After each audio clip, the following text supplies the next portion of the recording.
Bonjour et bienvenue sur Monde Multipolaire.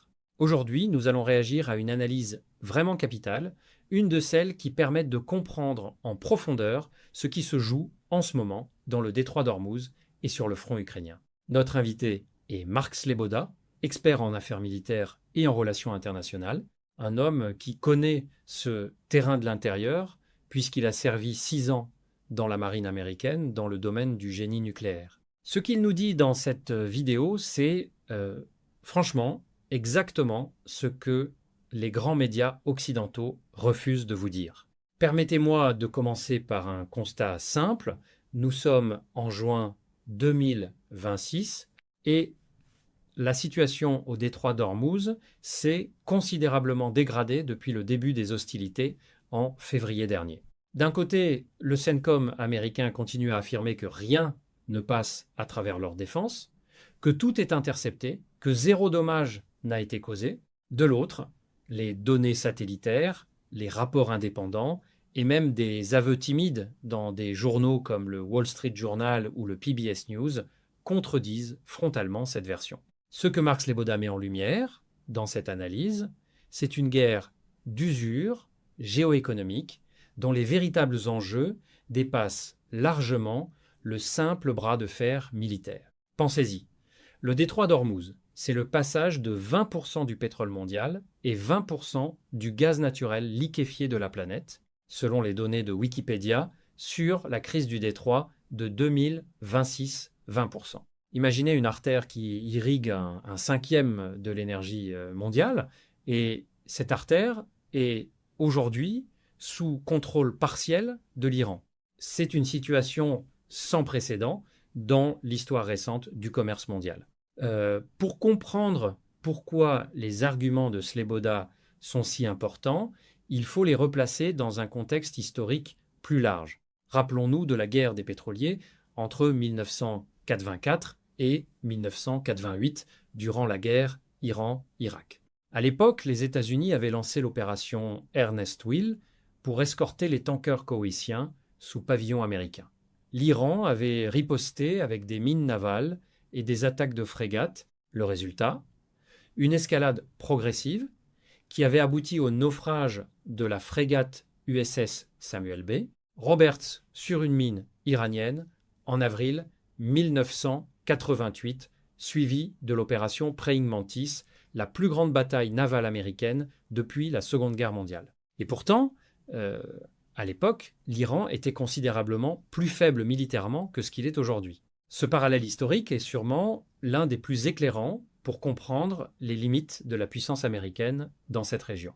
Ce que Sleboda décrit dans cette vidéo, c'est une phase que je qualifierais de guerre d'attrition silencieuse. Les escarmouches se succèdent, les deux parties testent les défenses de l'autre, et pendant ce temps, l'économie mondiale s'achemine vers une crise énergétique profonde. Selon Reuters, les revenus pétroliers russes ont doublé dès le mois d'avril 2026 suite à la fermeture partielle du détroit, atteignant 9 milliards de dollars pour le seul mois d'avril. Cela illustre parfaitement ce que Sleboda appelle la dynamique géoéconomique du conflit. Pendant que les États-Unis s'épuisent à maintenir un blocus coûteux en munitions, la Russie encaisse des profits records sans tirer un seul coup de feu. Je veux également souligner quelque chose de crucial avant d'entrer dans le vif de l'analyse, le problème des munitions américaines. Selon le Centre d'études stratégiques et internationales, le CSIS, les États-Unis ont lancé plus de 1000 Tomahawks depuis le début des hostilités, soit un tiers ou plus de leur stock total. La production annuelle de Tomahawk était inférieure à 200 unités avant cette guerre. Il faut 47 mois pour construire et livrer un Tomahawk. 47 mois. Ce sont des données factuelles publiées par le Time Magazine et le PBS News ces dernières semaines. Ce n'est pas de la propagande, c'est de l'arithmétique industrielle. Alors sans plus tarder, plongeons dans l'analyse de Mark Sleboda. Restez avec nous parce que ce qu'il dit dans les prochaines minutes va changer votre regard sur ce conflit. Bienvenue à tous. Bienvenue à nouveau dans l'émission. C'est Danny Haifang ici. Je suis accompagné de Mark Sleboda, expert en affaires militaires et en relations internationales, un bon ami de l'émission. Mark, ravi de te revoir. Danny, merci de m'accueillir. C'est un honneur et un plaisir d'être ici. Bien sûr, c'est toujours un honneur de t'avoir dans l'émission, Mark. Très bien, tout le monde, appuyez sur le bouton j'aime en arrivant dans l'émission. Cela aide à promouvoir cette conversation dans l'algorithme de YouTube et c'est vraiment très apprécié. Alors, commençons, Marc, avec ceci. Les frappes de la nuit dernière, il y a eu une série de frappes pendant la nuit. Les États-Unis et l'Iran ont deux versions différentes de ce qui s'est passé lors de ces frappes. Alors, laissez-moi simplement les retrouver. D'abord, la version iranienne. Voici la déclaration du CGRI. 4 pétroliers ont tenté de traverser le détroit d'Ormuz la nuit dernière. L'un d'eux a été touché et les 3 autres ont été refoulés. Suite à cela, les États-Unis ont ciblé les îles de Keshim et Sirik, selon le CENTCOM. Ils affirment qu'il s'agissait d'une base navale. En représailles à ça, nous avons frappé les États-Unis, des bases au Koweït, ainsi que ce qui reste de la 5e flotte américaine à Bahreïn. Et les États-Unis portent l'entière responsabilité si nous fermons complètement le détroit d'Ormuz. Il y a donc cette menace persistante de fermeture totale du détroit d'Ormuz par l'Iran, qui a été formulée à plusieurs reprises rien que le mois dernier. Voici la version du CENTCOM. Ils ont d'ailleurs rédigé tout un article à ce sujet sur X. Ils ont repoussé les missiles et les drones lancés par l'Iran, selon le CENTCOM. C'est ce qu'ils affirment. L'Iran a tiré des missiles en direction du Koweït et de Bahreïn dans les heures qui ont suivi l'abattage par le CENTCOM de 4 drones d'attaque iraniens à sens unique lancés vers le détroit d'Ormuz. Les drones d'attaque représentaient une menace immédiate pour le trafic maritime régional. Les forces américaines ont ensuite frappé des sites de radar de surveillance côtière iraniens à Garok et sur l'île de Keshav pour se défendre contre d'autres attaques maritimes. Les premières évaluations indiquent que 6 des missiles lancés par l'Iran ont été interceptés. Le 7e n'a pas atteint la cible visée. Bien sûr, voici Senteancom qui montre leurs images vidéo des stations radar qui ont été touchées. Alors, Marc, aide-nous à comprendre ce qui se passe ici. Tu sais, c'est la deuxième riposte en autant de semaines de la part de l'Iran visant la même zone, Bahreïn et Koweït. L'Iran affirme avoir causé des dégâts et à bien des égards, ils ont déjà démontré de nombreuses preuves de leur capacité à endommager les actifs militaires américains dans la région. CENTCOM continue de soutenir le récit selon lequel ils sont invincibles. Rien n'a jamais réussi à passer et rien n'a réussi cette fois-ci non plus. Alors, quelle est ta compréhension de ce qui se passe ici et de ce qui s'est passé? D'accord, donc tout d'abord, mettons complètement de côté les affirmations de CENTCOM. Je veux dire, ils sont justes, ils mentent carrément. Et nous le savons parce que des données satellites ont été publiées concernant leurs affirmations répétées après ces affrontements navals et aériens. Et selon eux, rien n'a jamais été touché par les Iraniens. Et nous savons que c'est faux. Nous savons que des dégâts importants continuent d'être infligés aux cibles que l'Iran frappe et les affirmations du CENTCOM selon lesquelles chaque missile aurait été intercepté et qu'aucun dégât n'aurait été causé sont totalement fausses.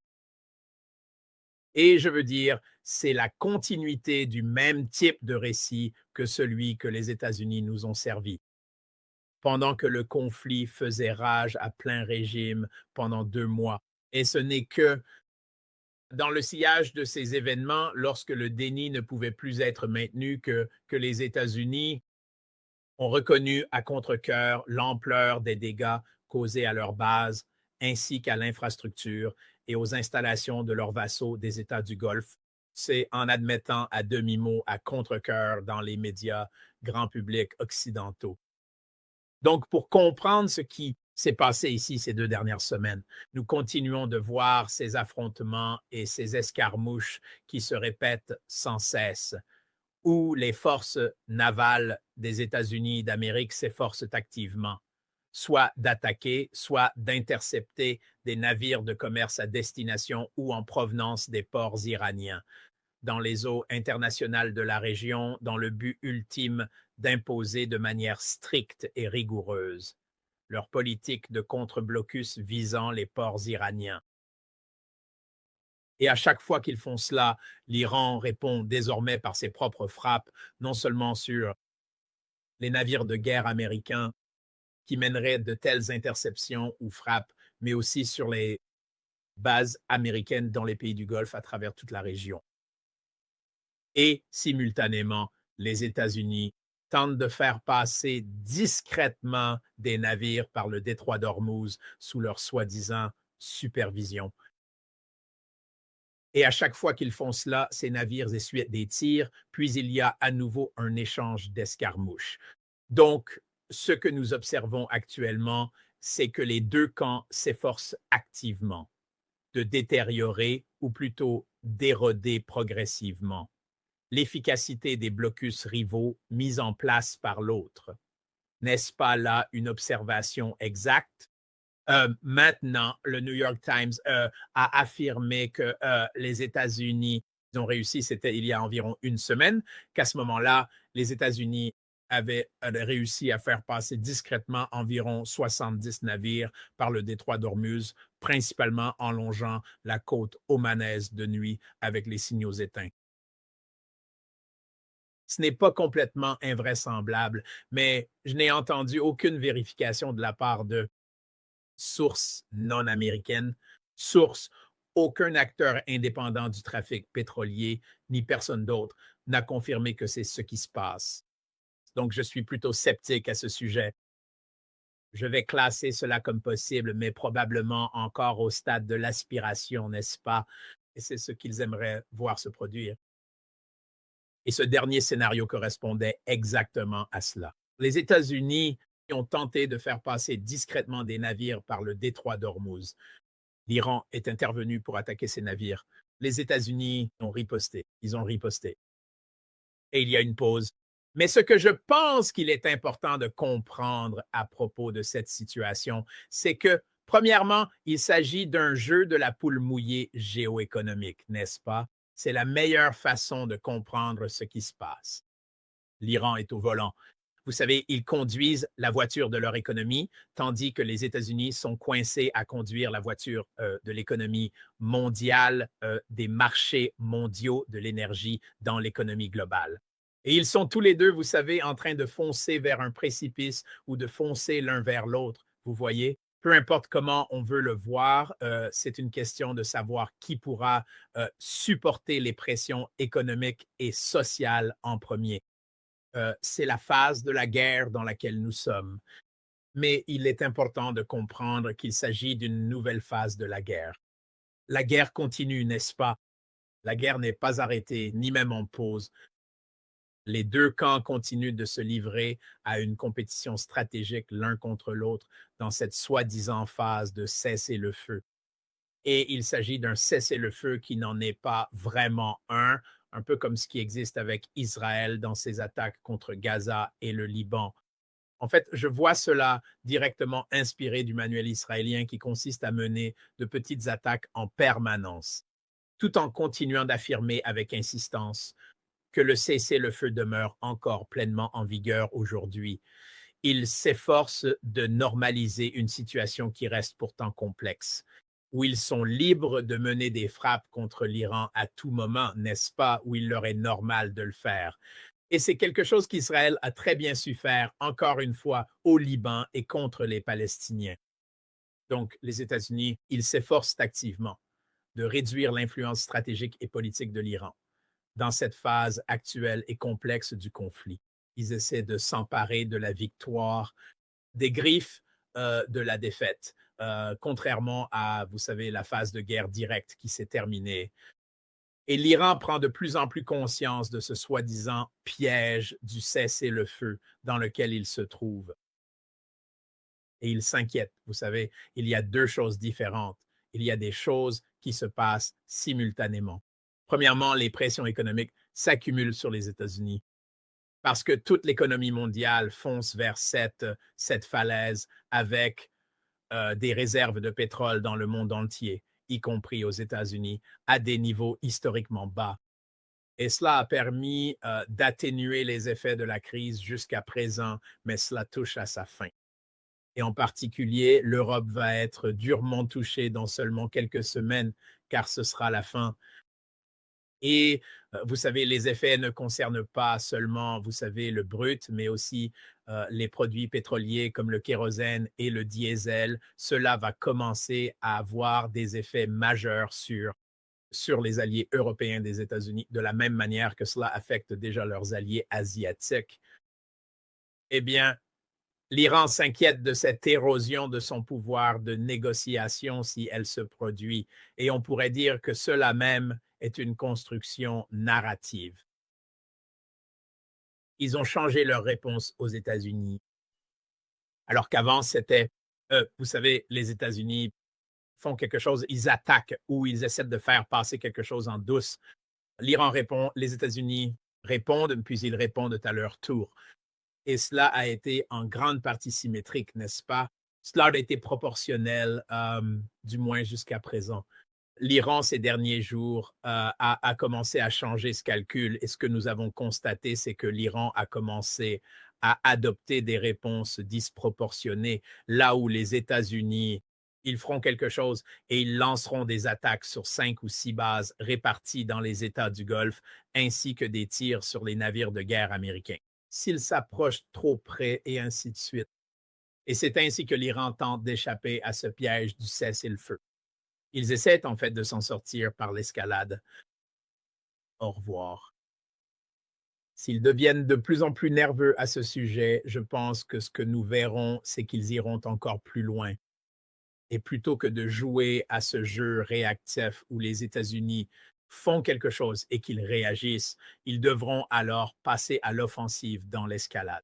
Ils devront commencer à gravir les échelons de l'escalade où je crois qu'ils détiennent encore une nette supériorité dans l'escalade, avec leur capacité à frapper les infrastructures énergétiques des États du Golfe, l'oléoduc Est-Ouest qui traverse l'Arabie saoudite jusqu'au port de Yanbu, les usines de dessalement dans les États du Golfe, la possibilité de couper les câbles à fibre optique, les câbles Internet sous le détroit d'Ormuz, la capacité de fermer le détroit de Bab el-Mandeb, toutes ces choses-là sont des mesures d'escalade très puissantes, même si elles sont asymétriques, que les États-Unis n'ont tout simplement pas la capacité d'empêcher cela à ce stade.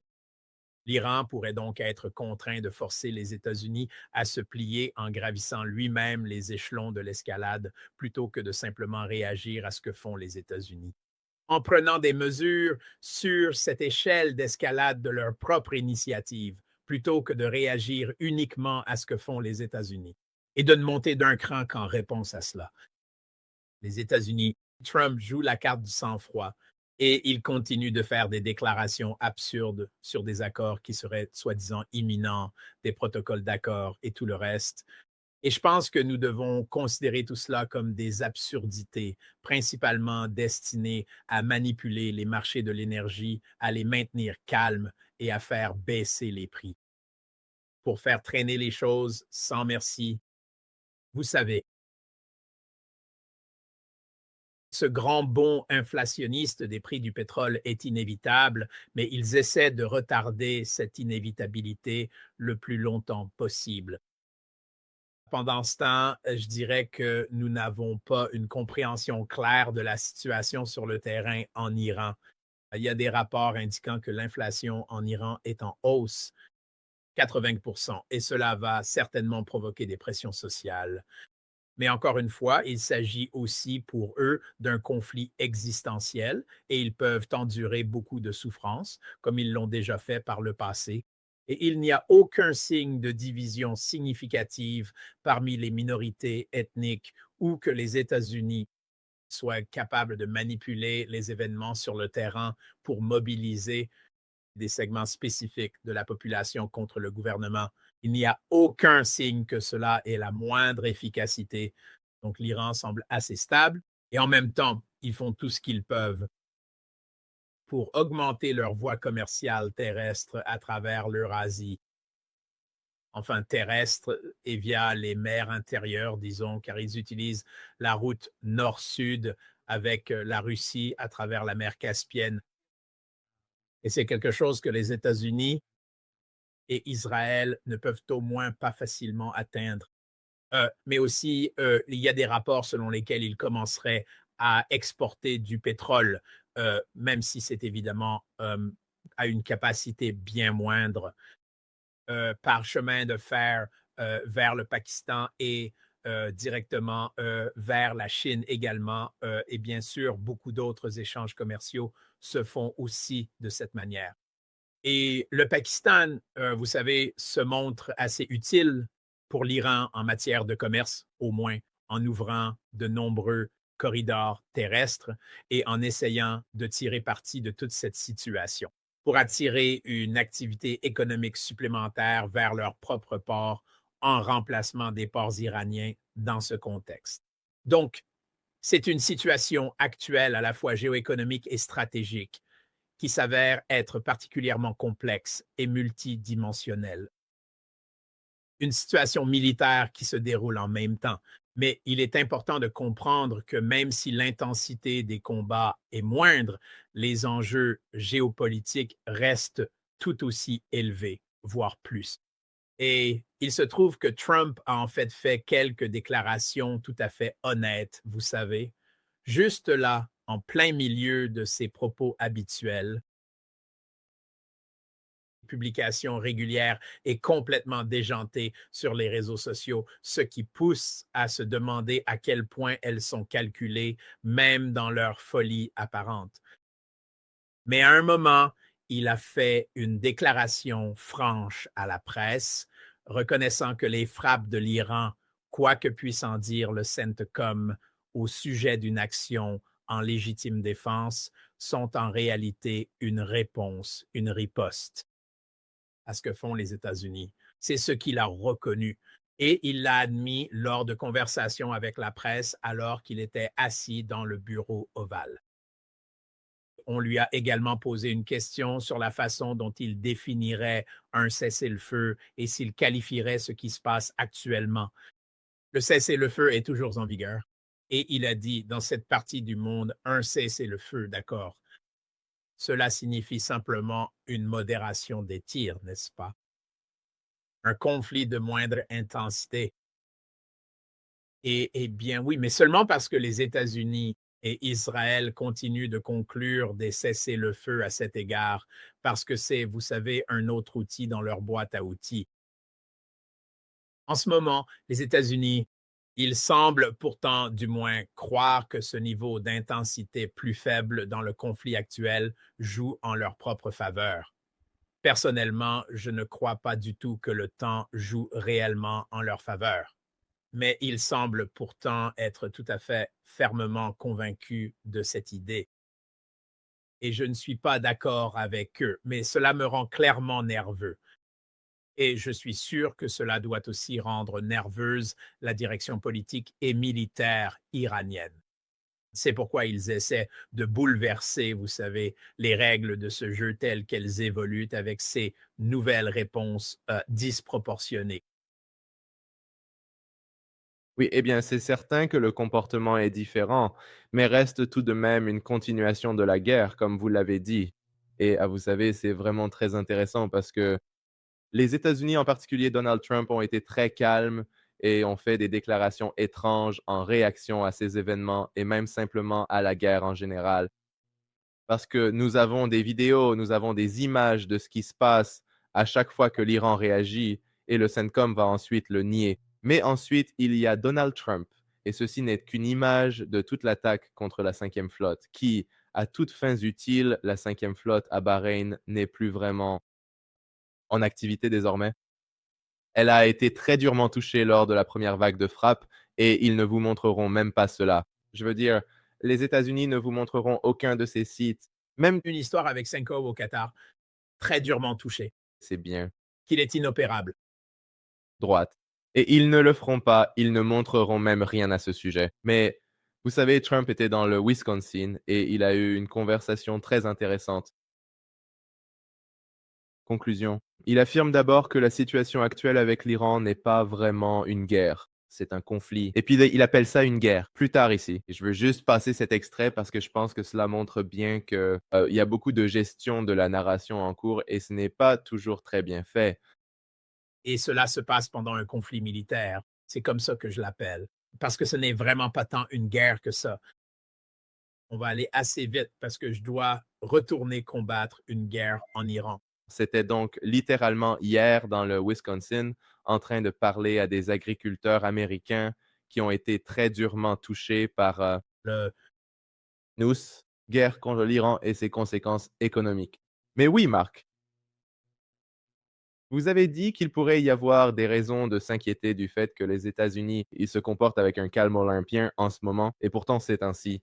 Je ne vois pas comment les États-Unis, compte tenu de tout cela, et peut-être que tu peux aussi en parler. Il y a certaines limites. Maintenant, il y a même des rapports faisant état de pénurie concernant les drones MQ-9 Reaper. Tout semble être en pénurie à cause de cette guerre. Comment les États-Unis peuvent-ils même aller de l'avant à partir de maintenant, étant donné qu'ils semblent vouloir mener une sorte de guerre contre l'Iran, du moins dans un avenir prévisible? Oui, c'est tout à fait exact. Il y a donc évidemment une multitude d'éléments complexes. Et vous choisissez de décrire tout cela comme étant de la gestion narrative. Et c'est quelque chose qui arrive absolument et extrêmement fréquemment dans la vie de tous les jours. Donc, je pense que nous pourrions tout à fait revenir un instant, je crois, à certains termes et concepts qui ont été autrefois attribués à Karl Rove. Il s'agissait d'évoquer une toute nouvelle réalité véhiculée en grande partie par le récit, dans laquelle nous allons continuer d'agir systématiquement et, vous savez, de refaçonner sans cesse le récit afin de refaçonner totalement la réalité. Lorsque vous prenez du recul et que vous étudiez ce que nous faisons et cette tentative de, malgré toutes les preuves que nous pouvons voir grâce aux images satellites et tout le reste, Trump continue simplement de livrer d'énormes tas de non-sens aux médias traditionnels qui, même lorsqu'ils produisent des reportages plus factuels, des reportages qui affirment que c'est le contraire qui est vrai, n'est-ce pas, avec la quantité de dégâts causés, puis les interceptions et tout le reste. Et en même temps, chaque fois qu'ils sont à l'écran avec Trump, ils n'osent en aucun cas le contredire. Ils n'osent pas dire que l'empereur est nu. Cela s'explique par le fait qu'il se retrouve banni de la présence même du président, du glorieux Dieu empereur de l'humanité, et qu'il se retrouve désormais dans l'incapacité totale d'en rendre compte. Donc, ils essaient de remodeler la réalité du conflit à travers le récit, ce qui est, vous savez, quelque chose que nous avons continuellement observé également dans le conflit en Ukraine, où il est assez évident que la réalité sur le champ de bataille est tout autre.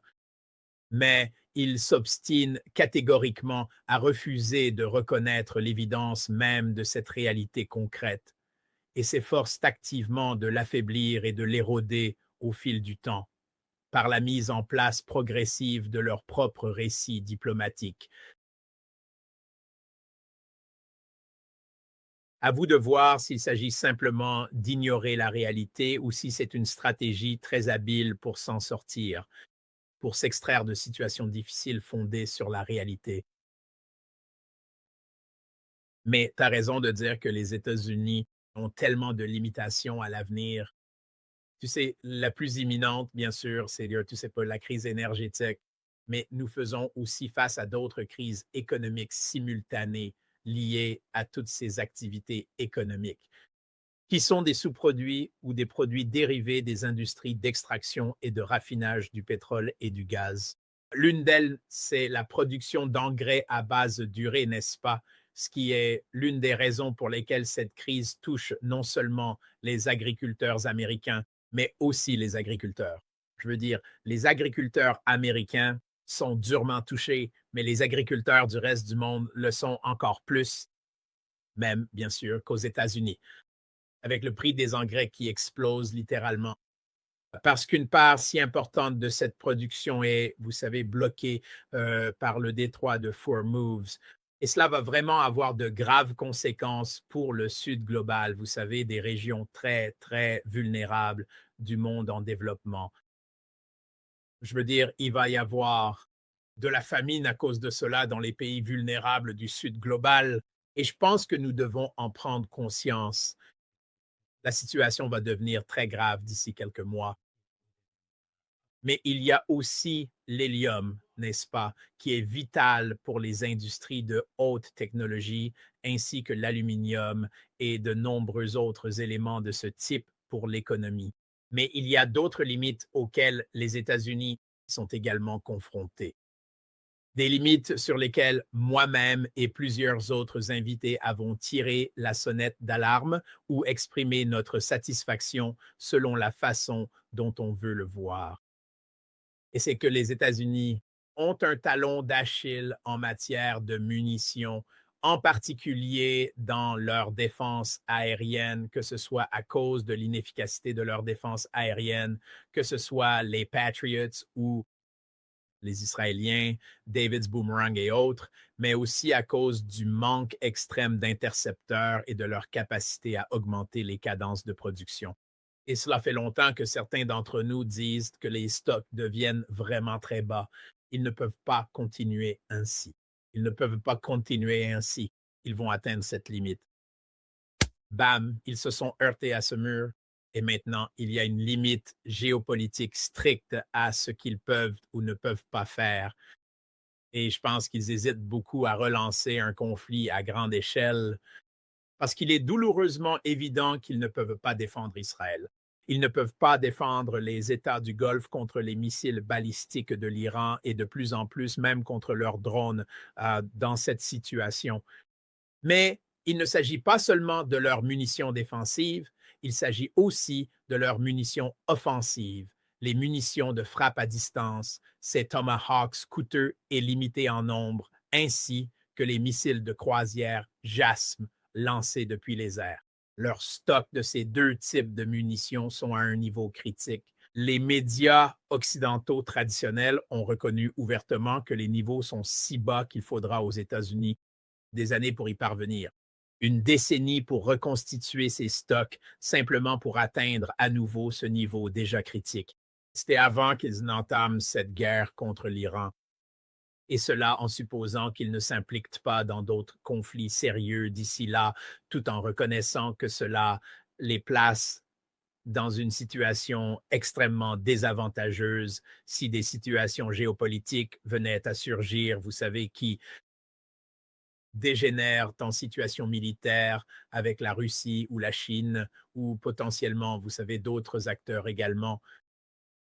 Et les États-Unis sont toujours obligés d'utiliser des munitions de frappe à distance parce que malgré tout ce que Trump peut prétendre sur ses réseaux sociaux, il n'en demeure pas moins que la défense aérienne de l'Iran existe toujours dans une large mesure. Et nous avons encore une fois ces histoires divulguées par la communauté du renseignement qui essaie évidemment de manipuler la situation.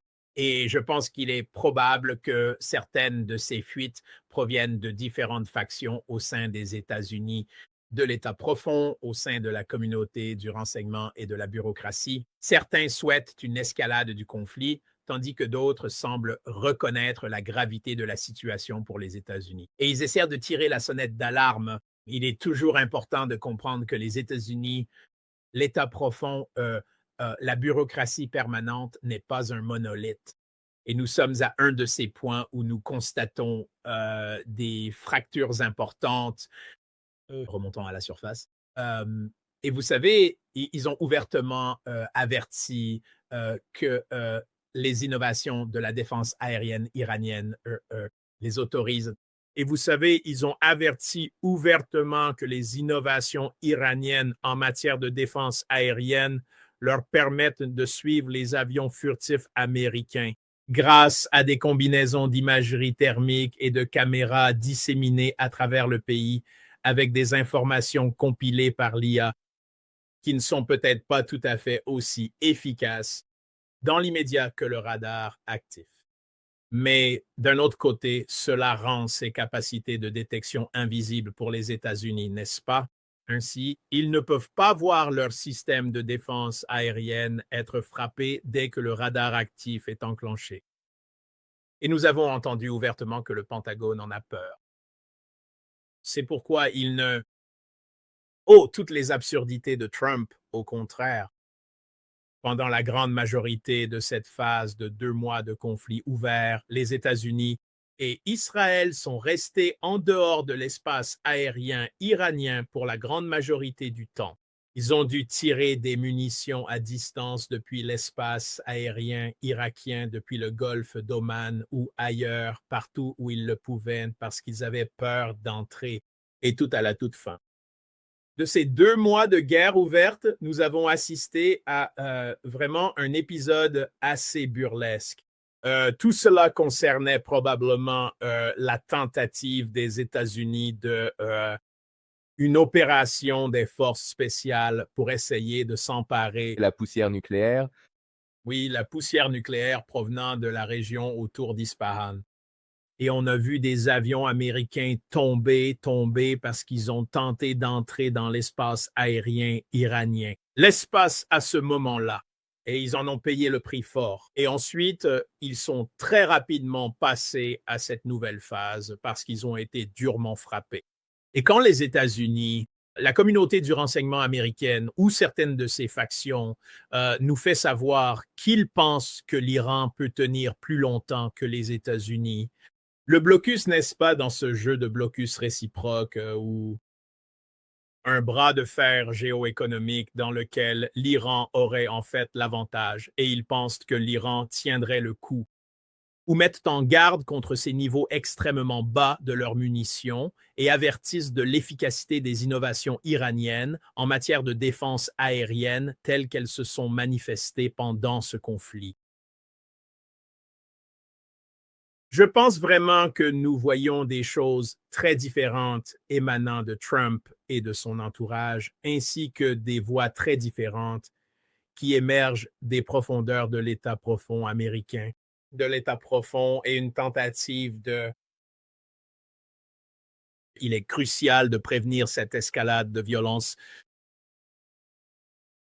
de l'erreur géopolitique et stratégique que Trump a commise en attaquant.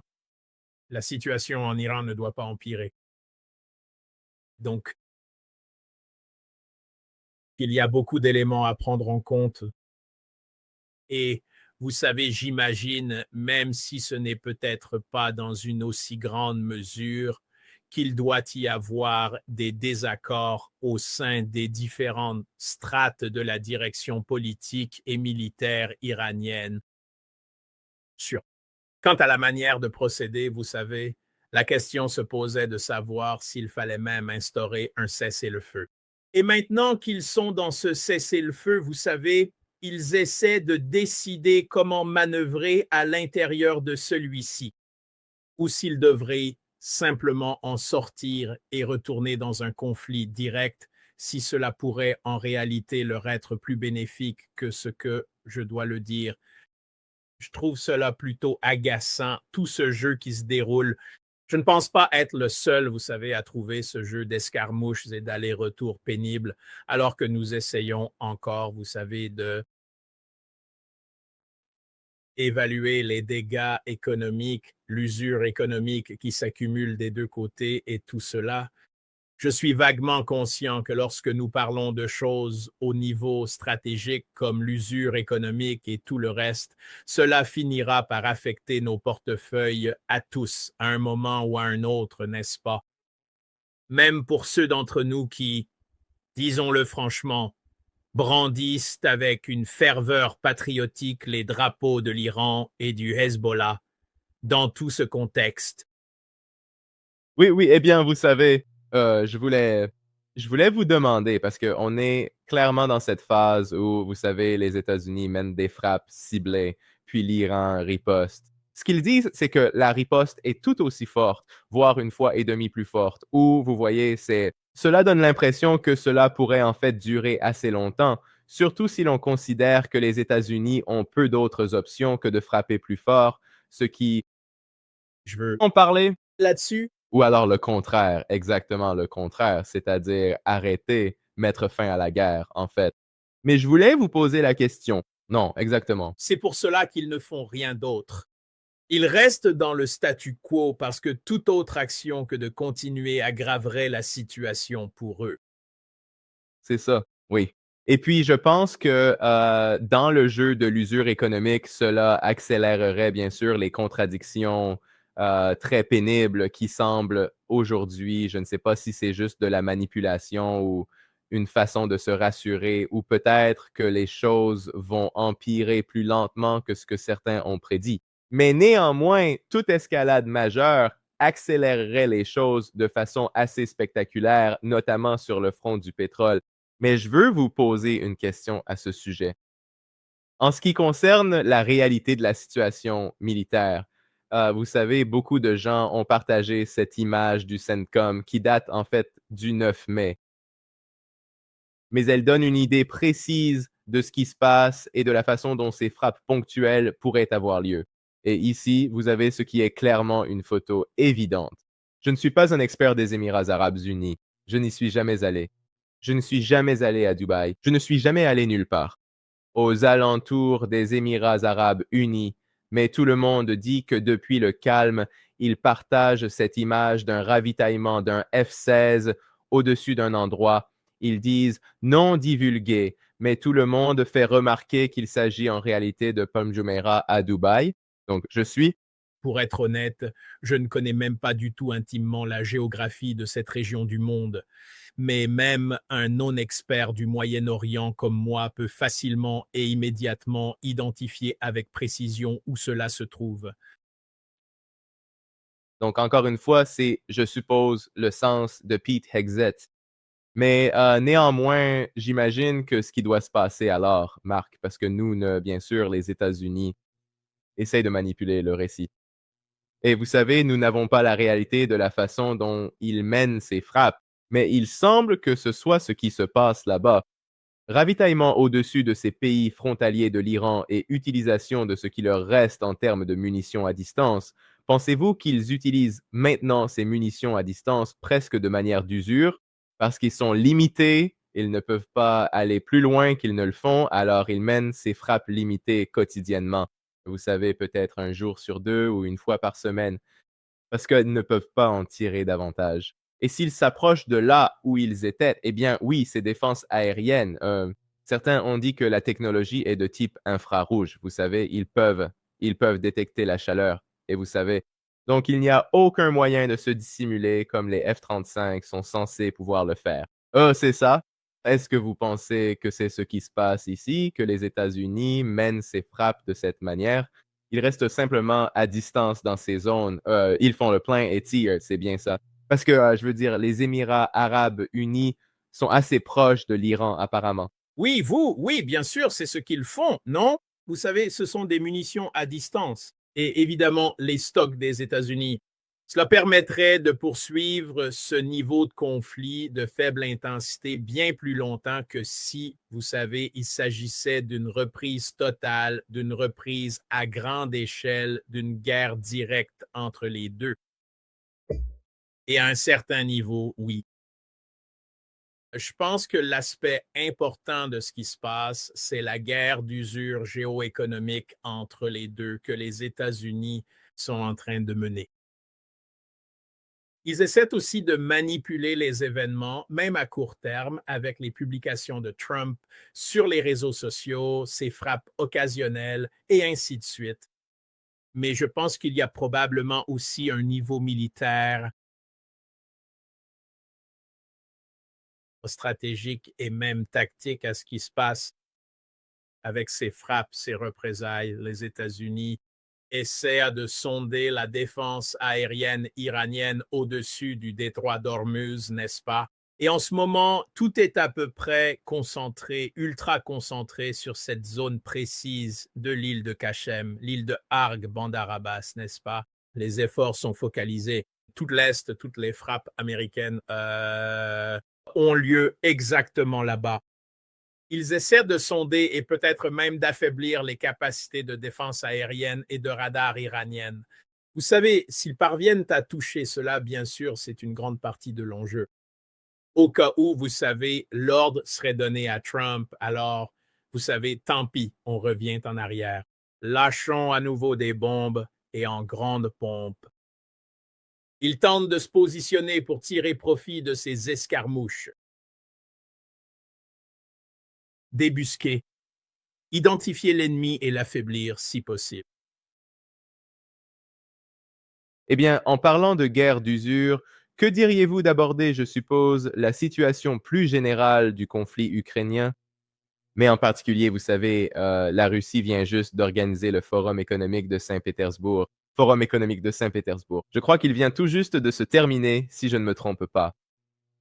Et je voulais simplement revenir sur ce qui s'est passé. Rien que lors de la dernière journée, la Russie affirme que des centaines de drones ukrainiens ont été abattus, juste au moment où le forum économique se terminait. Le ministère de la Défense a déclaré que les drones avaient été abattus au-dessus de 16 zones et régions, y compris Saint-Pétersbourg, la Crimée, ainsi que la mer d'Azov et la mer Noire. Ceci a été un élément majeur de tous les développements issus du conflit, en particulier dans les médias occidentaux traditionnels.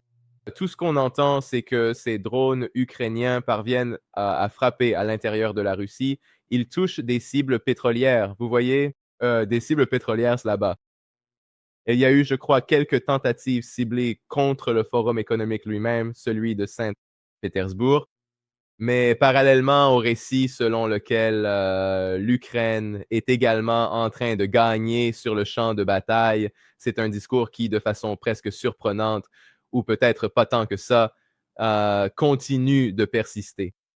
Et que la Russie, en réponse, a tiré sur Kiev à plusieurs reprises. Et cela est présenté comme le dernier souffle de la Russie, ou ce que je crois Al Jazeera a appelé le dernier, ou était-ce le New York Times, l'un des derniers arguments que la Russie peut avancer dans la guerre. Sinon, comme si elle ne pouvait rien faire d'autre, qu'elle ne peut pas gagner sur le champ de bataille, alors elle lance simplement ses missiles sur Kiev comme une façon de réagir. Alors Marc, que se passe-t-il réellement et comment cela se rapporte-t-il à ces fronts? Parce que l'Ukraine continue encore et encore, et il me semble que, vous savez, l'aide militaire américaine a diminué, non pas parce que Trump voulait mettre fin à la guerre, mais simplement parce qu'il y a moins à donner. Oui, Oui, mais pourtant, le combat continue. Alors, aidez-nous à comprendre la situation actuelle. oui, quand il s'agit de comparer, c'est ça. Tout d'abord, il faut reconnaître que la guerre d'usure est bel et bien de retour. C'est ça. Comme forme majeure de conflit après quelques décennies d'absence. Vous voyez? Mais lorsqu'il s'agit d'un conflit d'usure, on peut parler de la frappe à longue portée et de la guerre économique d'usure menée par les États-Unis et Israël contre l'Iran. Mais ensuite, le conflit russo-ukrainien OTAN entre en jeu et quand il s'agit de guerre d'usure, ils disent « Attends, regarde-moi faire, n'est-ce pas ?» Parce que c'est vraiment totalement à une échelle bien différente d'un long conflit d'usure. Maintenant, je préférerais appeler cela le dernier souffle de la propagande occidentale, ou si ce n'est pas le dernier souffle, c'est le dernier souffle, avant qu'il ne se taise un moment puis tente de reconstruire les choses plus tard. Les choses se passent très mal sur le champ de bataille pour le régime de Kiev et les médias occidentaux grand public n'en reconnaissent rien. Je veux dire, ils viennent tout juste d'admettre discrètement après l'état profond. Il y a un soi-disant projet de cartographie indépendant pro-régime de Kiev qui travaille directement avec le renseignement militaire du régime de Kiev. Ils ont finalement admis discrètement que Pokrovsk est aux mains des Russes 7 mois après sa chute. C'est en grande partie ce qu'ils font maintenant en ignorant la situation. La façon dont les choses se déroulent sur le terrain, avec toute la pression qui s'accumule lentement mais sûrement et qui prend maintenant de l'ampleur avec l'offensive de printemps de la Russie, qui se transforme en offensive d'été, ainsi qu'une nouvelle campagne déclarée de frappe à longue portée contre Kiev. Mais à un moment donné, au cours de l'été, tout ce champ de bataille soi-disant dans l'impasse, ou même l'idée que l'Ukraine reprend le dessus, que l'Ukraine gagne sur le champ de bataille, tout cela va s'effondrer. Tout cela va partir en fumée. Et il est important de noter qu'il y a un certain nombre de ces points chauds âprement disputés, en particulier la ville de Konstantinovka, qui est actuellement considérée comme un carrefour logistique essentiel et constitue le tout dernier rempart défensif majeur dans ce secteur du front. Ligne défensive du régime de Kiev dans l'ouest du Donbass, cette zone urbaine agglomérée qui regroupe Slaviansk, Kramatorsk, on pourrait même dire Droujivka et Konstantinovka. Et la Russie se bat à l'intérieur et sur les flancs de Konstantinovka depuis bien 6 mois maintenant. Mais cela commence enfin à porter ses fruits. Et vous n'êtes pas obligé de me croire sur parole, car les commandants du régime de Kiev et leurs interlocuteurs sur les réseaux sociaux lancent des avertissements alarmants sur ce qui se passe à Konstantinovka, sur l'effondrement des défenses là-bas. Et même s'ils essaient de minimiser ou simplement d'ignorer la situation et de ne pas en parler du tout, c'est très significatif. C'est un développement important sur le champ de bataille. Et la chute de Konstantinovka va accélérer la vitesse à laquelle ces 2 derniers points forts défensifs, vous savez, les villes de Sloviansk et Kramatorsk, tomberont également alors. Et il faut dire que la Russie est déjà dans la banlieue de ces 2 endroits et progresse chaque jour. 1 ou 2 autres villages se rapprochent encore un peu plus chaque semaine. Et la même chose se passe à Zaporijjia, où le régime de Kiev prétendait avoir obtenu toutes sortes de succès absurdes dans l'ouest de Zaporijjia, alors qu'en réalité, tout ce qu'ils ont réussi à faire, c'est ralentir l'avancée russe là-bas. Mais cela s'est fait au prix de l'avancée russe dans l'est de Zaporijjia. Là-bas, les Russes ont tout simplement balayé les défenses ukrainiennes à cause du manque de main-d'œuvre. Et maintenant, l'offensive russe dans l'est de Zaporijjia progresse très rapidement vers le bastion du régime de Kiev à Areov, qui se trouve à l'ouest, mais ils avancent depuis l'est, c'est dire à quelle vitesse ils progressent là-bas, vous voyez, dans les termes relatifs de ce conflit. Et en même temps, la Russie continue, vous savez, de prendre un village ici, un village là. Chaque semaine, sur le front nord du conflit, dans les régions de Soumy et de Kharkov également. Donc, Poutine a fait des commentaires lors du Forum économique international de Saint-Pétersbourg, disant que vous savez, les pertes de la Russie que l'on parle, vous savez, de ce qui se passe sur le champ de bataille ou sur le plan économique, sont largement exagérées, n'est-ce pas? Et Poutine l'a fait en citant Mark Twain, en fait. Et la Russie gagne constamment du terrain tout le long de la ligne de contact. Et à terme, ils ne pourront plus le nier. Vous savez, quand c'est, disons, des points forts et des lisières de forêt et des haies, il leur est facile de nier que cela se produit. Mais d'ici 1 mois environ, quand Konstantinov sera aux mains des Russes, ils ne pourront plus l'ignorer. Vous savez, tout ce récit de propagande va encore repartir de plus belle. On traverse des cycles comme ça, n'est-ce pas? Vous savez où ils sont forcés d'admettre certaines choses et ils ont propagé une autre version et ils continuent les frappes de drones, vous voyez, et ces attaques démonstratives facilitées par des mouvements continus à travers l'espace aérien de l'OTAN dans les pays baltes pour frapper. Vous savez, là où la Russie a des défenses aériennes relativement faibles comparées, par exemple, à Moscou, où ils ne parviennent pratiquement à rien faire passer. Ils arrivent à en faire passer quelques-uns dans la région de Saint-Pétersbourg, parce que la Russie n'est pas préparée à se défendre depuis l'ouest ou le nord là-bas, car évidemment, ils ne partagent pas vraiment de frontières.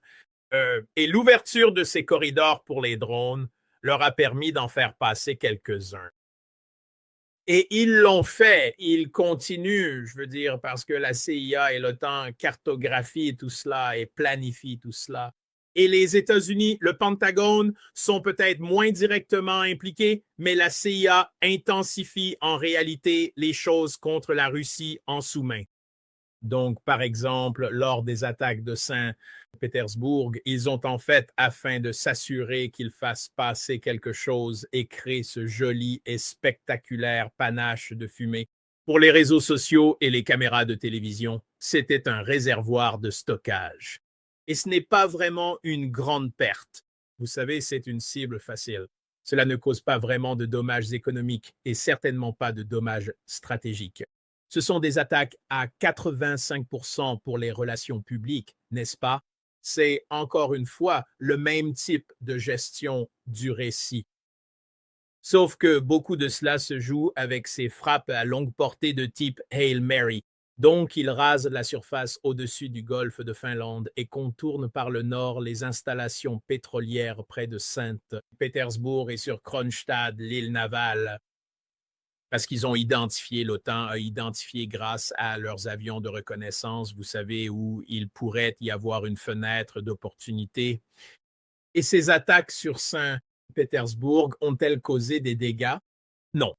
En fait, tout comme l'année dernière, on nous a dit que toutes ces attaques contre les raffineries détruisaient l'économie russe et tout le reste. Et puis, au bout de 2 mois environ, Reuters a admis qu'en réalité, il n'y avait pas eu de dégâts significatifs. Les exportations de pétrole russe, les exportations n'ont été réduites que de 3%. Et ils ont largement compensé cela grâce à l'augmentation du prix du pétrole qu'ils vendaient, parce que c'est une ressource limitée. Et si vous en mettez moins sur le marché, les prix augmentent. Et ils continuent de faire des bénéfices sur tout ce qu'ils vendent, même si c'est en volume moindre. Et c'est encore plus vrai aujourd'hui avec l'effet cumulé de la crise mondiale. Donc, toutes ces grèves dans les raffineries de pétrole dans la région de Saint-Pétersbourg au cours du mois dernier, y compris ces attaques démonstratives, vous savez, d'humiliation. Si seulement l'humiliation permettait de gagner des conflits sur le champ de bataille en Ukraine, vous savez, le régime de Kiev et l'OTAN seraient déjà au mont Oural. Mais malheureusement, ce n'est pas le cas. Et au contraire, les défenses du régime de Kiev s'effondrent partout dans le pays. Mais Bloomberg vient de rapporter, j'ai vu le rapport hier, il est sorti il y a quelques jours, que les revenus pétroliers de la Russie sur l'année écoulée, en tenant compte de ces 2 derniers mois, de toutes ces attaques de drones dont on a tant entendu parler, qui dominent toute la couverture du conflit en Ukraine. Quel est le résultat net de tout cela? C'est que les revenus pétroliers de la Russie ont augmenté. 32% d'une année sur l'autre. C'est tout. Il y a un peu plus d'une semaine, le Wall Street Journal a admis que le régime de Kiev frappe l'infrastructure énergétique de la Russie, leur infrastructure pétrolière, mais peine à ébranler l'économie russe. Nous y revoilà, l'économie russe. Surtout en ce qui concerne l'énergie sous toutes ses formes, c'est un mastodonte. Et ce sont des attaques de faible ampleur qui affectent davantage les récits et les perceptions dans les médias occidentaux. Nous obligeons aussi à en parler, vous voyez, plutôt que de passer plus de temps à discuter de ce qui se passe exactement à Konstantinovka ou à Rai-Alexandrovka ou, vous savez, ces autres points chauds importants sur le champ de bataille, parce que c'est bien l'intention, n'est-ce pas? Ce déplacement du récit et de l'attention, et on voit cela se jouer sur le plan diplomatique, parce que la semaine dernière, vous savez, alors que l'Ukraine est censée tout renverser et gagner, on a eu des rapports venant d'Europe selon lesquels les Allemands, les Français et les Britanniques veulent soudainement commencer à discuter avec la Russie pour mettre fin au conflit avant l'hiver. Et Zelensky envoie une lettre insultante à Poutine. C'est ça, nous en sommes à l'étape où on l'insulte carrément. Ouais, Il dit rencontrons-nous et discutons. ouais. Et on entend les États-Unis. Bien sûr, Trump voudrait au moins qu'un cessez-le-feu soit en place pour les élections de mi-mandat.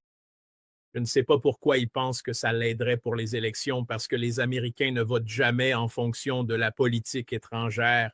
Je veux dire, votre public, vous savez, vous êtes spéciaux là-bas. Vous savez, vous n'êtes pas l'Américain moyen. Donc, En Ukraine. Le conflit actuel semble être particulièrement éloigné de nous. oui, ouais, vous savez, le reste des moutons ne font pas attention à la politique étrangère quand ils votent, ce qui est absurde, bien sûr, parce que c'est là que résident les pouvoirs du président, non? Et c'est le domaine d'activité en pleine expansion aux États-Unis. Mais bref, cela mis à part, ils poussent évidemment maintenant sur le front diplomatique et espèrent que toutes ces attaques ponctuelles, encore une fois, l'espoir est de provoquer une sorte de déséquilibre social en Russie.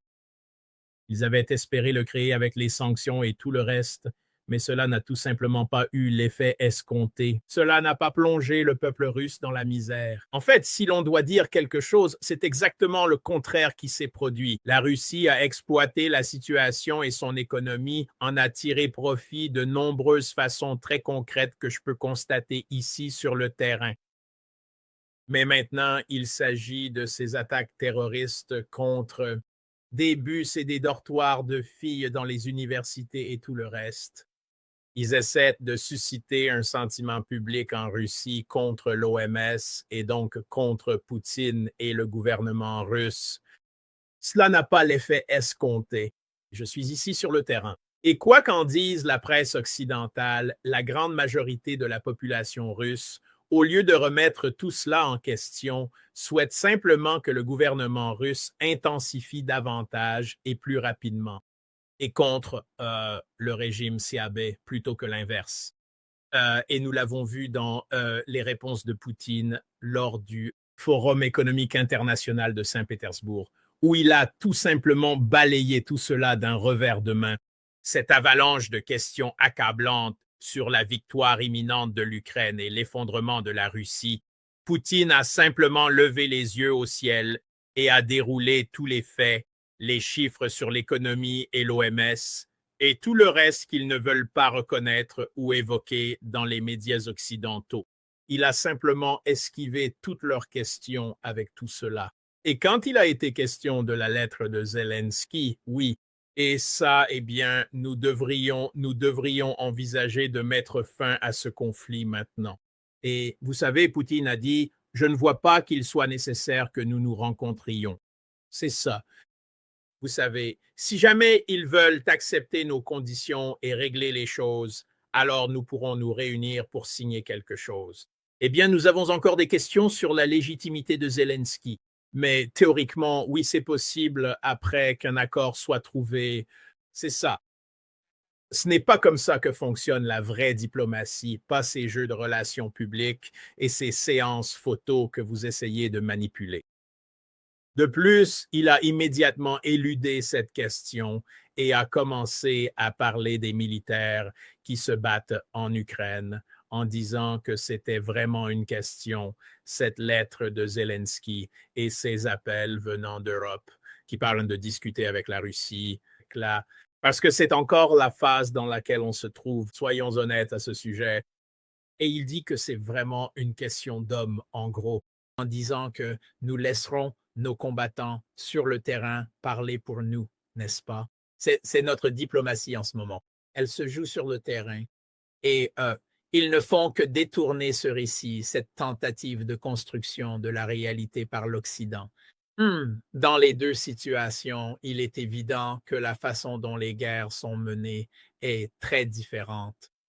Mais dans les deux conflits, en Ukraine et dans la guerre américano-israélienne contre l'Iran, il y a cette puissante machine de propagande narrative que la Russie et l'Iran doivent toutes deux détourner et ignorer à différents moments et s'assurer qu'elles n'infectent pas l'espace mémétique de leur propre population, n'est-ce pas? Parce que c'est, vous savez, une partie de tout concept de défense nationale. C'est le contrôle de son propre espace informationnel. Et je pense qu'ils le font tous les deux plutôt bien peu importe les absurdités qui peuvent se jouer dans les pages des médias occidentaux n'importe quelle semaine. Encore une fois, il y a toujours divers grains de vérité qui en émergent, cachés au 5e paragraphe, à la page 10, et ce genre de choses. Mais vous savez, c'est ça notre travail. C'est pour ça que les gens viennent sur votre émission, pour que des personnes comme moi, Brian Berletic et d'autres, puissent aider à attirer votre attention sur les choses qu'ils ne peuvent pas cacher et que nous pouvons alors montrer, justifier les arguments que nous avançons depuis le début sur la véritable situation. Et je pense que durant les 5 dernières années de ce conflit, 5. on a bien mieux réussi que les médias occidentaux en médias alternatifs. C'est pas unanime. C'est des voix partageant la même vision des médias alternatifs. Ouais. Mais dans l'ensemble, c'est bien mieux que les inepties qui sortent du New York Times, du Wall Street Journal ou de ce genre de journaux, ou pire encore, du Washington Post, le torchon de Bezos. Droite. Bien dit, Marc. Je tiens à préciser que tout le monde sait que dans la description de la vidéo, on peut trouver ton compte Boosty où l'on peut s'abonner et suivre ton travail. Tu fais beaucoup de travail en indépendant, Marc, donc les gens peuvent te soutenir dans ce domaine. C'est dans l'émission vidéo. Je vais mettre ton solo, donc quand tu le montres, il est là. Oui, juste là, à droite, ou du moins à notre gauche, leur droite, ta droite. Juste rapidement, Jolly Pop demande, es-tu un retraité de la marine américaine, Marc? Est-ce que tu l'es? Est-ce que...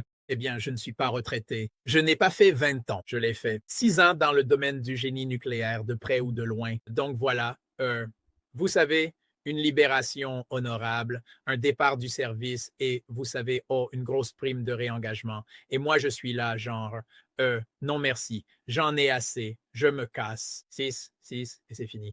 Donc, pas techniquement à la retraite, mais oui, un ancien combattant de la marine américaine. Très bien, tout le monde. Super émission, Marc. On va s'arrêter là. Merci à tous ceux qui ont fait un super chat et sont devenus membres. Merci, Anna. Merci, Jolly Lollipop et Empire We Are. Empire We Are donne fréquemment. Anna, la sucette joyeuse. Dix. Je vous aime, les gars. Ouais, super. À tous les modérateurs, merci beaucoup pour votre temps aujourd'hui. À tous ceux qui ont regardé, oui, merci également pour votre temps aujourd'hui. N'oubliez pas de cliquer sur j'aime avant de partir. Cela contribue à continuer de dynamiser le spectacle. Dans la description de la vidéo, vous trouverez le compte Boosty de Marc et tous les moyens de soutenir ce programme. Et de plus, demain, je serai de retour à midi, heure de l'Est, avec Richard Wolff. Dimanche 7 juin, midi, heure de l'Est. Très bien, tout le monde. Prenez soin de vous. On s'en va. Au revoir. Voilà, nous venons d'écouter Marc Sleboda dans sa totalité, et je dois dire que cette analyse est d'une densité et d'une clarté remarquables. Permettez-moi maintenant de revenir sur les points les plus importants, de les enrichir avec des données factuelles récentes et des comparaisons historiques que Sleboda lui-même n'avait peut-être pas le temps de développer. Premier point, la guerre des narratifs et le mensonge systémique du Centcom. Sleboda commence par un constat que je trouve essentiel. Le Centcom ment. Il ment systématiquement. Et nous n'avons pas besoin de prendre la parole de l'Iran pour le démontrer, parce que les données satellitaires indépendantes, les admissions tardives des médias américains mainstream, et même certaines déclarations contradictoires de Trump lui-même, suffisent à établir cette vérité. Prenons le cas de la base de Shuaïba au Koweït. Des journalistes et analystes indépendants ont documenté des dommages substantiels sur cette infrastructure militaire américaine, tandis que le CENTCOM continuait à affirmer que tout avait été intercepté. C'est un schéma que nous avons déjà vu à maintes reprises dans l'histoire militaire américaine. Rappelons-nous de la guerre du Vietnam, où le Pentagone présentait des statistiques de victimes adverses fantaisistes semaine après semaine, dans ce qu'on appelait le body count, jusqu'à ce que l'offensive du T de janvier 1968 révèle au grand public américain l'ampleur des mensonges institutionnels. Rappelons-nous de la guerre en Irak en 2003, où les affirmations de Colin Powell devant le Conseil de sécurité des Nations Unies sur les armes de destruction massive se sont révélées être une construction narrative délibérée, comme Powell lui-même l'a ultérieurement reconnu. Ce que CNN rapportait encore le 6 juin 2026, c'est que les États-Unis ont frappé des sites radars de surveillance côtière en Iran, sur l'île de Keshem et à Gorouk, après avoir abattu 4 drones iraniens à attaque unique. Parallèlement, l'Iran affirmait avoir frappé des bases américaines au Koweït et à Bahreïn en représailles. Les sirènes d'alerte se sont déclenchées dans ces deux pays. C'est pas de la propagande iranienne, c'est CNN, c'est ABC News, c'est Fox News qui le rapporte.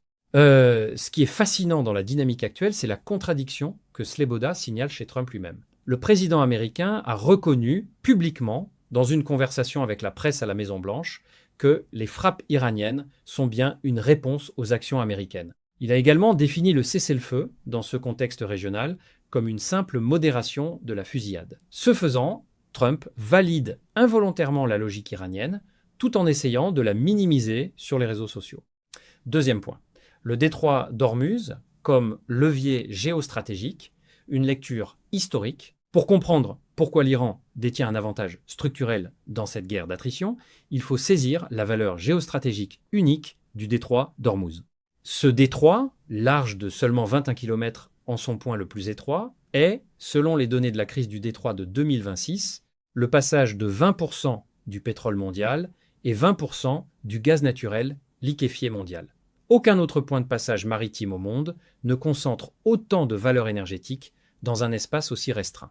L'histoire nous montre que le contrôle de tels goulots d'étranglement est une arme géostratégique de premier ordre. Au XVIe siècle, le Portugal avait compris cette logique en s'emparant du détroit d'Ormuz en 1515, sous le commandement d'Afonso de Albuquerque. Cette prise de contrôle avait permis à Lisbonne de dominer le commerce des épices pendant plus d'un siècle. 400 ans plus tard, les Britanniques avaient exercé une tutelle similaire sur le canal de Suez, jusqu'à ce que la crise de Suez de 1956 démontre que la puissance militaire ne pouvait plus indéfiniment imposer son contrôle sur des voies navigables que d'autres nations considéraient comme leur domaine souverain. Gamal Abdel Nasser avait nationalisé le canal et, malgré l'intervention militaire franco-britannique, la pression américaine et soviétique avait forcé le retrait des puissances coloniales. La leçon était claire, dans un monde multipolaire, les goulots d'étranglement géographique appartiennent géopolitiquement à ceux qui les habitent. C'est exactement cette logique que l'Iran applique aujourd'hui. Le détroit d'Ormuz est de facto dans la cour géographique iranienne. L'Iran partage une côte de 1500 km avec le golfe Persique et la mer d'Oman. Les États-Unis, eux, opèrent à des milliers de kilomètres de leur base nationale avec des lignes d'approvisionnement en munitions qui, comme l'a documenté le CSIS cette semaine, sont désormais gravement tendues. Sleboda parle d'un jeu de poulet géoéconomique. C'est la formule juste. L'Iran conduit l'économie de sa survie nationale, l'Amérique conduit l'économie mondiale, et les deux foncent l'un vers l'autre. Dans ce scénario, la question cruciale est qui cligne des yeux en premier ? Et la réponse, si l'on regarde les fondamentaux, n'est sûrement pas aussi évidente que Washington voudrait le faire croire. Troisième point, l'épuisement des munitions américaines. Une réalité documentée par les médias mainstream. Sleboda aborde un sujet que je considère comme l'un des plus importants et des plus sous-traités dans la couverture médiatique de ce conflit. L'épuisement des stocks de munitions américains, et ce qui est remarquable, c'est que ce n'est pas une information provenant de sources alternatives, c'est une information documentée par les publications les plus sérieuses de l'establishment américain. Le Time Magazine rapportait il y a quelques semaines qu'il faut 47 mois pour construire et livrer un Tomahawk et 48 mois pour un JAS-SM.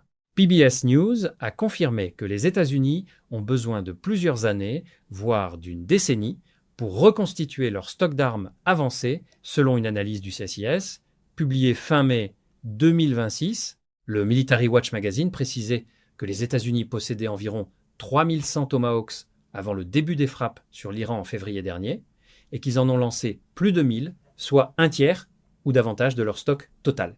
Pour apprécier la gravité de cette situation, un parallèle historique s'impose. Lors de la guerre du Golfe de 1991, l'opération Tempête du désert avait consommé 288 Tomahawks en 42 jours de combat. À l'époque, les stocks étaient abondants. et la production industrielle américaine était en pleine capacité.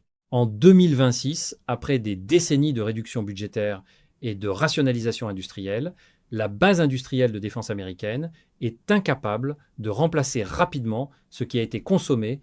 Fox News lui-même rapportait en avril 2026 que la marine américaine demandait 3 milliards de dollars supplémentaires pour reconstituer ses stocks de Tomahawks, ce qui représente une augmentation de 1200% de la production par rapport à l'année précédente.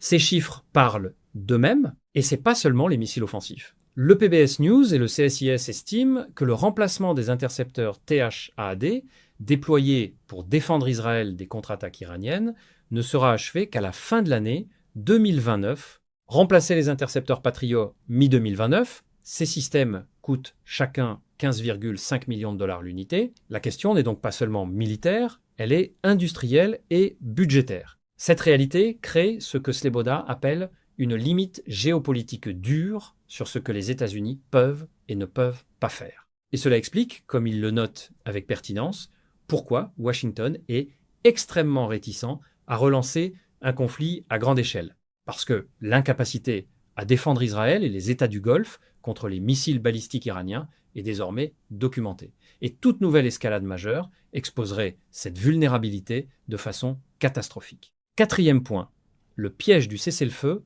et la réponse iranienne. Un des aspects les plus subtils et les plus brillants de l'analyse de Sleboda est ce qu'il appelle le piège du cessez-le-feu. L'Iran, après avoir infligé des dommages considérables aux forces américaines et israéliennes lors de la phase directe du conflit, a accepté un cessez-le-feu. Mais ce cessez-le-feu n'a pas mis fin aux hostilités, il a simplement changé leur nature.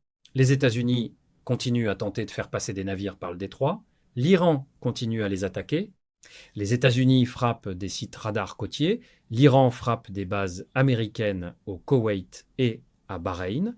La différence, c'est que tout cela se passe sous le label officiel de cessez-le-feu. Sleboda fait une comparaison avec le playbook israélien au Liban et à Gaza, et c'est une comparaison historiquement pertinente. Israël a maîtrisé l'art du cessez-le-feu qui n'en est pas un depuis des décennies. Rappelons les accords d'Oslo de 1993. Pendant que la communauté internationale célébrait la paix, la colonisation en Cisjordanie continuait à s'accélérer. Rappelons les accords de cessez-le-feu à Gaza de 2012, 2014, 2021, suivis à chaque fois de nouvelles opérations militaires. La logique est toujours la même, utiliser la période de calme relatif pour rééquilibrer le rapport de force, affaiblir les défenses adverses et préparer la prochaine phase. Ce que Sleboda identifie de fascinant, c'est que l'Iran commence à comprendre ce piège et cherche à en sortir par l'escalade. La réponse disproportionnée, là où les États-Unis effectuent une action, l'Iran frappe 5 ou 6 bases simultanément dans les États du Golfe. C'est une façon d'augmenter le coût politique et militaire de chaque action américaine, de rendre le maintien du statu quo de plus en plus insoutenable pour Washington. Cette stratégie est éclairée par la théorie de l'escalade dominance, que Sleboda mentionne. L'idée est simple. Dans tout conflit, celui qui détient la capacité d'escalader de façon asymétrique dispose d'un avantage structurel.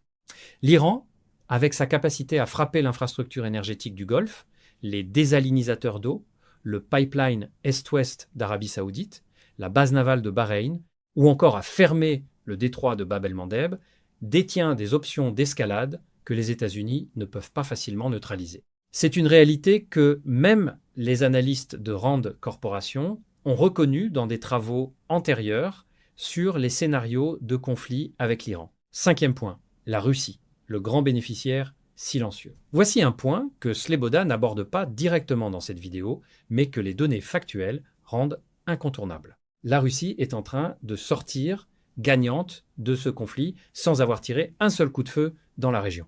Reuters documenté dès avril 2026 que les revenus pétroliers russes ont doublé ce mois-là pour atteindre 9 milliards de dollars grâce à la flambée des prix du pétrole consécutive à la fermeture du détroit d'Ormuz. Le Centre de recherche sur l'énergie et l'air pur calculait que dans les 15 premiers jours de mars 2026, la Russie a en poche environ 513 millions d'euros par jour de ses exportations de combustibles fossiles, contre 472 millions en février. Al Jazeera rapportait que la Russie est en train d'émerger comme le principal bénéficiaire de la guerre Iran-États-Unis, parce que la fermeture du détroit a créé un vide d'approvisionnement massif que le pétrole russe, avec la bénédiction temporaire de Trump lui-même qui a levé certaines sanctions, est en train de combler.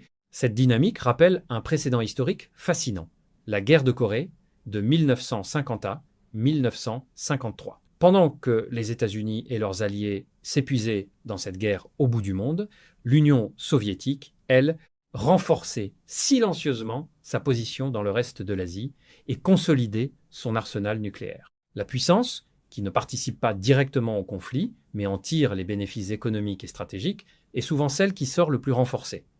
La Russie d'aujourd'hui joue ce rôle à la perfection. Et il y a plus. Bloomberg rapportait récemment que les revenus pétroliers russes ont augmenté de 32% sur une base annuelle, en tenant compte de tous les mois couverts par les frappes ukrainiennes sur les raffineries russes. Le Wall Street Journal admettait de son côté que l'Ukraine peine à entamer l'économie russe malgré ses frappes sur les infrastructures énergétiques. Ce sont des admissions remarquables de la part de médias qui ont consacré des mois à nous expliquer que les sanctions et les frappes allaient asphyxier l'économie russe. 6e point, le front ukrainien et la réalité du terrain. Sleboda aborde également le front ukrainien. Et c'est ici que le contraste entre le narratif médiatique occidental et la réalité du terrain est sûrement le plus saisissant. Pendant que les médias anglophones continuent à parler d'Ukraine comme si Kyiv était sur le point de renverser la situation, les faits sur le terrain racontent une histoire très différente. Sleboda cite Konstantinovka comme point de pression critique. Et en effet, selon Pravda Ukraine, les forces russes progressent quotidiennement dans la zone spéciale d'opérations militaires et Konstantinovka est sous pression croissante. Le projet de cartographie Deep State Maps, qui est, il faut le souligner, un projet pro-ukrainien travaillant directement avec les services de renseignement militaire de Kiev, a finalement reconnu en silence que Pokrovsk est tombé aux mains de la Russie, 7 mois après que cela se soit réellement produit. Cette admission tardive est un aveu d'une gestion narrative, pas d'une vérité journalistique. Les attaques ukrainiennes sur Saint-Pétersbourg lors du Forum économique international sont spectaculaires sur le plan médiatique, mais Sleboda a raison de les replacer dans leur juste proportion. Euronews confirmait que les drones ukrainiens ont frappé le terminal pétrolier de Saint-Pétersbourg le 3 juin 2026. Reuters admettait l'année précédente que les frappes similaires n'avaient réduit les exportations pétrolières russes que de 3%, et que cette baisse de volume avait été plus que compensée par la hausse des prix. La Russie avait encaissé davantage de revenus en exportant moins. C'est la logique implacable d'un bien rare dans un marché sous tension. Les attaques de drones ukrainiens sur Saint-Pétersbourg sont, comme le dit Sleboda avec une précision chirurgicale, des attaques de relations publiques à 85%. Elles créent des images saisissantes, des colonnes de fumée noire pour les réseaux sociaux, et détourne l'attention de ce qui se passe vraiment sur la ligne de contact, notamment l'avancée russe quotidienne à Zaporijia oriental, autour de Kostiantynivka, et sur le front nord, dans les régions de Soumy et Kharkiv. La lettre de Zelensky à Poutine, proposant une rencontre mentionnée par Sleboda, illustre parfaitement la contradiction du narratif occidental. Si l'Ukraine était vraiment en train de retourner la situation militaire, pourquoi son président enverrait-il une lettre pour proposer des pourparlers? Et la réponse de Poutine au Forum économique de Saint-Pétersbourg, citant Mark Twain pour minimiser les annonces de la mort de la Russie, reflète la confiance d'un homme qui sait que le temps joue en sa faveur. Notons également la déclaration significative de Poutine selon laquelle une réunion avec Zelensky n'a pas de sens actuellement, mais que si un accord est conclu, une réunion de signature est envisageable. C'est pas une fermeture diplomatique, c'est une clarification des priorités. La diplomatie russe parle par les faits militaires sur le terrain, pas par les photos opportunités. 7e point. Le double front narratif auquel font face la Russie et l'Iran, Sleboda conclut par une observation que je trouve particulièrement perspicace. La Russie et l'Iran font face à la même machine de construction narrative de l'Occident. Les deux doivent à la fois résister militairement et économiquement et protéger leur espace informationnel interne contre la pénétration de cette narrative. C'est ici qu'un parallèle historique moins souvent cité est sûrement révélateur. la guerre de Corée, encore une fois, mais aussi la guerre du Vietnam. Les États-Unis avaient perdu la guerre du Vietnam militairement et stratégiquement, mais il a fallu des décennies pour que ce constat entre vraiment dans la conscience collective américaine. La machine narrative du Pentagone, du département d'État et des grands médias avait réussi à maintenir l'illusion de l'invincibilité américaine bien au-delà des faits militaires. Aujourd'hui, avec les réseaux sociaux, les données satellitaires commerciales accessibles au grand public et des analystes indépendants comme Mark Sleboda, Brian Berletic ou d'autres contributeurs de Monde multipolaire, cette machine narrative rencontre des limites nouvelles. Ce qui reste notable, c'est que malgré une inflation rapportée à 80% en Iran, selon les informations mentionnées par Sleboda, et malgré les pressions économiques réelles liées au blocus naval américain mis en place en avril 2026, l'Iran ne montre aucun signe de fracture interne significative. Sleboda note, avec raison, qu'il n'y a aucun indice que les États-Unis réussissent à mobiliser des minorités ethniques ou des segments de la population contre le gouvernement iranien. C'est une constatation importante qui contredit les espoirs nourris par certains cercles néoconservateurs à Washington, qui pensaient sûrement que la pression économique suffirait à provoquer un changement de régime. Et pour compléter le tableau, Sleboda mentionne les corridors commerciaux alternatifs que l'Iran est en train de développer, la route nord-sud avec la Russie via la mer Caspienne, les exportations de pétrole par voie ferrée vers le Pakistan et la Chine. Ce sont des routes que ni les États-Unis ni Israël ne peuvent facilement interdire. C'est la construction pratique du monde multipolaire dont nous parlons régulièrement sur cette chaîne. Face au blocus maritime, l'Iran se tourne vers la connectivité continentale eurasiatique. 8e point, ce que cette analyse révèle sur le projet américain global. Je voudrais terminer par une réflexion plus large, inspirée par la densité analytique de Sleboda. Ce que nous observons dans le détroit d'Ormuz et sur le front ukrainien simultanément, c'est l'expression d'une crise de la primauté américaine que le politologue John Mearsheimer avait, avec beaucoup d'autres, annoncé depuis plus de 2 décennies. La thèse centrale du réalisme offensif de Mearsheimer est que les grandes puissances cherchent toujours à maximiser leur part de puissance mondiale et qu'une puissance hégémonique qui cherche à maintenir sa domination universelle finit inévitablement par s'étirer au-delà de ses capacités. C'est ce que les stratèges américains appellent l'overextension, la surextension. Les États-Unis se retrouvent aujourd'hui dans la situation suivante. Un stock de Tomahawks qui mettra des années à se reconstituer, des intercepteurs patriotes et THAAD, dont le remplacement n'est pas prévu avant la fin de la décennie, une économie mondiale sous pression énergétique à cause d'un conflit qu'ils ont initié, une Russie qui encaisse des profits pétroliers records grâce à ce même conflit, une Chine qui observe et tire ses propres conclusions sur la crédibilité de la dissuasion américaine vis de Taïwan, et un allié israélien dont les systèmes de défense, comme le David Sling, ont montré des limites bien documentées. Face à cette réalité, la question que pose Sleboda est fondamentale. Combien de temps Washington peut-il maintenir cette double fiction, celle de l'invincibilité militaire et celle de la stabilité économique à venir, avant que les marchés, l'opinion publique ou les alliés eux-mêmes ne forcent un réalignement? La réponse dépendra en grande partie de ce qui se passera dans les prochaines semaines au niveau des réserves pétrolières mondiales, qui atteignent, selon Sleboda, des niveaux records historiquement bas. Quand ces réserves tampons s'épuiseront, l'Europe en particulier ressentira le choc de plein fouet. C'est pour cette raison que nous avons voulu vous présenter cette analyse aujourd'hui. Pas parce que nous souhaitons l'escalade ou le chaos, mais parce que comprendre la réalité du monde dans lequel nous vivons est la première condition pour que nos sociétés puissent faire des choix éclairés. Monde multipolaire existe précisément pour ce travail d'analyse factuelle et historiquement contextualisé. Si cette vidéo vous a apporté de la valeur, likez-la, commentez et partagez-la autour de vous. Chaque partage contribue à faire circuler une information de qualité dans un espace médiatique souvent saturé de narratifs simplistes.